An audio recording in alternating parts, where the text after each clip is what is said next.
The Buggy Arena has helped the school immensely. It's enabled the children to play outside in wet weather.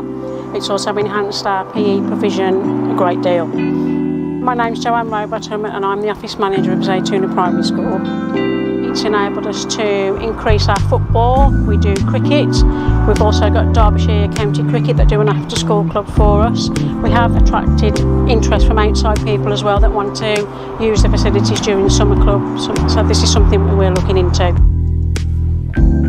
It's changed the landscape of the school. Before we had what we referred to as the blue tent, which was an undercover blue building. Very dark, very dreary, but obviously this has now improved it vastly. The children think it's amazing. They were really, really surprised when we unveiled it. We had the Mayor of Derby that came out, cut the ribbon, we had lots of balloons. Children were fantastic and they really, really love it. It's a good opportunity for them to get outside and do sport, and say in all weathers.